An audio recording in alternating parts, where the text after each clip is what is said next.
We begin at the perimeter of the world, where the concrete pulse of the city dissolves into the velvet embrace of a garden at dawn. This is not merely a collection of flora, but a curated sanctuary designed to lower the heart rate and silence the internal monologue of the modern achiever. Here, the air is thick with the scent of damp stone and the promise of absolute, uncompromised stillness.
Science confirms what the soul has always whispered: the human brain is hardwired for the fractals found in a fern's unfurling. To enter this garden is to surrender to a cognitive restoration that no screen can replicate, where the prefrontal cortex finally rests its weary guard. We are stepping into a biophilic embrace, one that actively reduces cortisol, replacing the jagged edges of stress with the soft focus of natural light.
Observe the colors of this morning. The muted, dusty shades of Kusumi that define our 2026 aesthetic, where every petal is kissed by an ash-toned grace. There is no violence in these hues. Instead, we find a spectrum of faded rose, misty lavender, and sage, colors that feel like a visual sigh. These tones do not demand our attention, they invite it.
In an age of instantaneous gratification, the garden remains the ultimate defiance, a space where growth cannot be accelerated by an algorithm.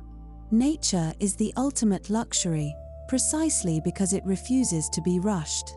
It demands a currency of patience that we have largely forgotten how to spend. To wait for a bud to bloom is to reclaim the ownership of our own time.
Beneath our feet, the moss forms a living carpet, a damp and ancient textile that absorbs the sound of our footfalls and the weight of our worries. The scent of geosmin, the perfume of the earth after rain, triggers a primal recognition of safety within our limbic system. We are grounded, not just by gravity, but by the chemical connection between our skin and the soil.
The sun filters through a canopy of silver birch, creating a dance of shadows that mimics the flickering of a candle rather than the blue light of a device. This is the slow cinema of the natural world. A continuous, non-linear narrative that requires no plot, only presence. By leaving the digital world at the gate, we allow our internal clock to sync, once more, with the sun.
Look closely at the spiral of a snail's shell or the radial symmetry of a dahlia. There is a mathematical perfection here that speaks to a universal order. This geometry acts as a spiritual anchor, reminding us that we are part of a larger, more intricate design. In the garden, the ego shrinks to its proper size, finding peace in its own smallness.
We find beauty in the weathered stone of a fountain and the irregular curve of a fallen branch. We embrace the wisdom of imperfection. Nothing in this sanctuary is permanent, and in that transience, we find a profound relief from the pressure of perfectionism. The garden teaches us that decay is merely another form of becoming.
Listen to the wind as it combs through the ornamental grasses, a sound that is less like noise and more like the breath of the earth itself.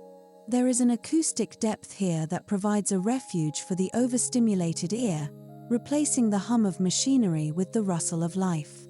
It is in these gaps of silence that we finally hear ourselves.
To place a seed in the earth is an act of radical optimism, a contract signed with the future that requires faith in the unseen. This ritual is a meditative practice, a tactile engagement with the physical world that pulls us out of the abstract. Our hands find a different kind of cleanliness in the honest grit of the garden bed.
A still body of water sits at the heart of our sanctuary, its surface a perfect mirror for the sky.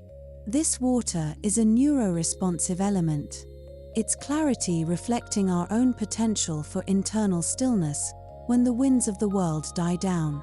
As we watch a single ripple travel across the surface, we feel our own agitation dissolve into the cool, dark depths below.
We walk among plants that our ancestors would have recognized, connecting us to a lineage of healers, dreamers, and quiet observers. This garden is a bridge across time, a living museum of heritage that reminds us of our deep-seated need for a green refuge. By tending to these plants, we are tending to a part of our humanity that has remained unchanged for millennia.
Beneath the surface, a hidden network of mycelium communicates in a silent, sophisticated language of support.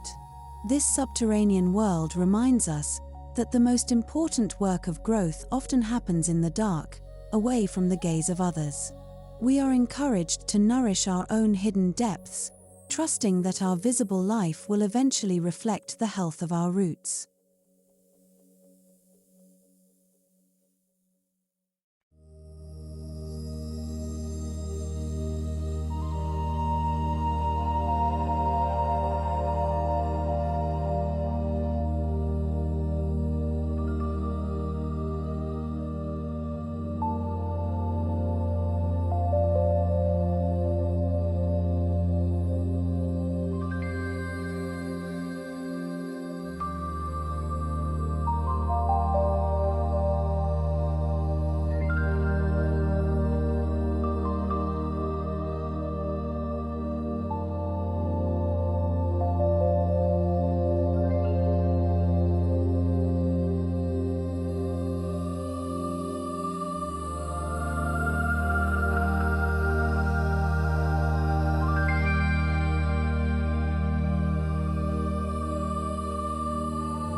As the afternoon light shifts, the garden enters a state of soft focus, where the boundaries between objects begin to blur and merge.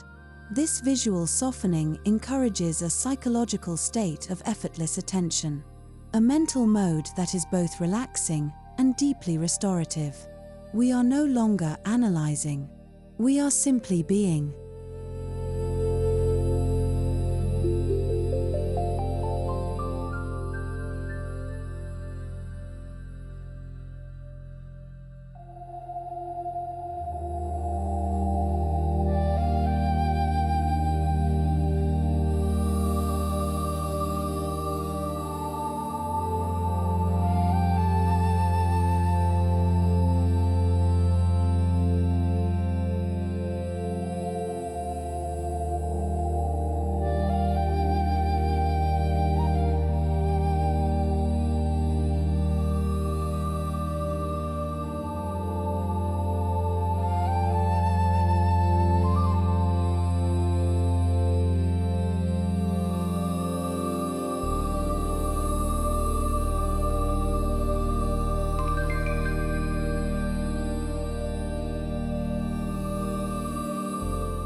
A drift of jasmine, or the sharp scent of rosemary, catches the breeze, bypassing the rational mind to unlock memories of summers long past. Scent is the most direct path to the soul's archives. In the garden, we are constantly being reminded of who we were, before the world told us who to be. These scents are anchors.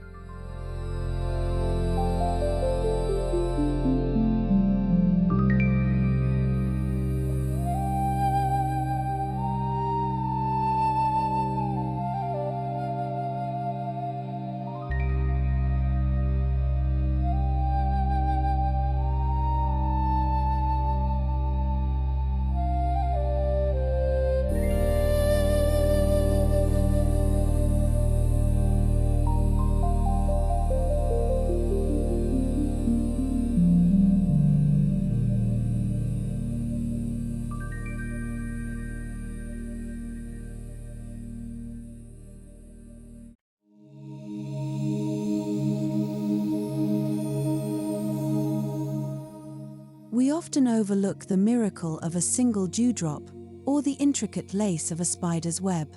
Yet, these are the true masterpieces. By focusing on the small, we train our minds to find wonder in the mundane. This is the essence of mindful observation, the realization that nothing is ordinary if you look at it long enough.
Despite the storms, the garden persists, adapting its rhythms to the new realities of the earth with a quiet, fierce grace. This resilience is a lesson for the spirit, a reminder that we, too, can find ways to flourish, even when the environment is challenging. The garden does not complain about the rain, it drinks it.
As the sun dips below the horizon, the garden takes on a new, more mysterious character, draped in the shadows of the blue hour. The colors retreat into indigo. The scents of the night-blooming flowers begin to rise, like incense. We feel the day's energy ebbing away, replaced by a profound sense of closure.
Every Sunday spent in this sanctuary is a homecoming, a return to the basic truths of existence that are so easily obscured by the noise of the week.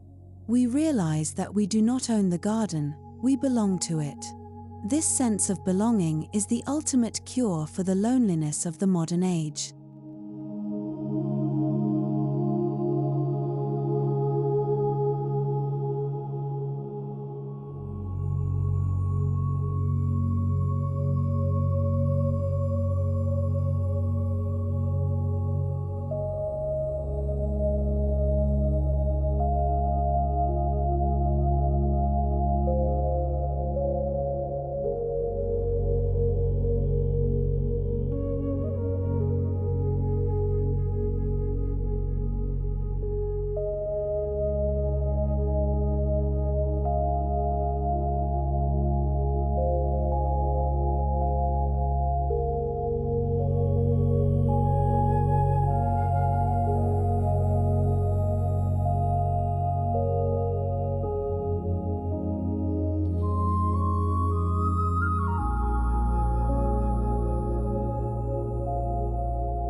We leave the sanctuary changed, carrying a piece of its stillness within us, like a hidden gem.